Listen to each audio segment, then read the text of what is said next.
আসসালামু আলাইকুম, সবাই কেমন আছেন? আলহামদুলিল্লাহ আমরা ভালো আছি। তো আজকে দেখতে পাচ্ছেন এখানে আমি সরিষার তেল দিয়ে দিচ্ছি, রসুন পেঁয়াজ দিয়ে দিচ্ছি।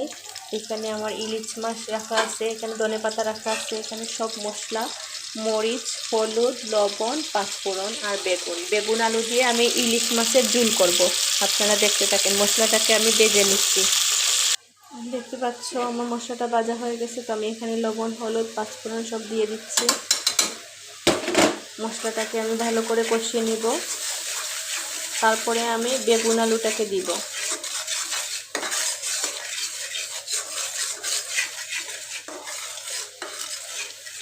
দেখতে পাচ্ছেন আমি মশলাটাকে কষিয়ে নিচ্ছি। এখানে উপরে তেলটা বেশি আসছে দেখতে পাচ্ছেন। এই পর্যায়ে আমি বেগুন আলুটাকে দিয়ে দিব। তো বেগুন আলুকে আমি এভাবে কষিয়ে নিব ভালো করে, দেখতে থাকেন।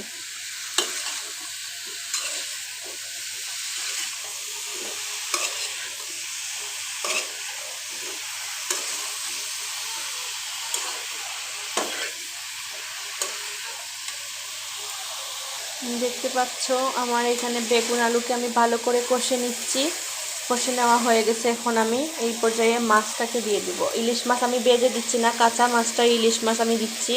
কাঁচা মাছের আলাদা একটা স্মেল আর ভাজা মাছের আলাদা স্মেল, তো আমি কাঁচা মাছটাই পছন্দ করি। এই জন্য আমি ইলিশ মাছটা ভেজে দিলাম না, যে যেরকম খান ওইভাবেই দিবেন।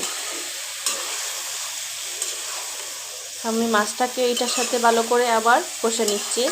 তারপরে আমি ঝোল দিয়ে ধনেপাতা দিব। তো আপনারা দেখতে থাকেন। তো দেখতে পাচ্ছ এখানে মানে মাছটার সাথে সবজিটা কষানো হচ্ছে।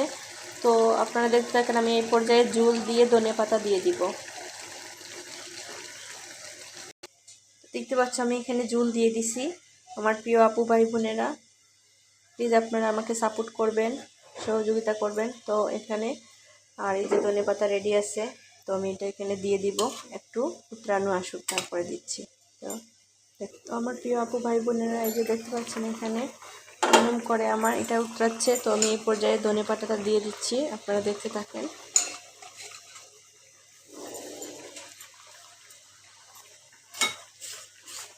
তারপরে আমি আপনাদেরকে সবজির ফাইনাল লুকস দেখাচ্ছি। তো দেখতে পাচ্ছ এখানে আমার রান্নাটা কমপ্লিট। এখানে আমার রান্না কমপ্লিট। তো এই যে সবজির ফাইনাল লুকস।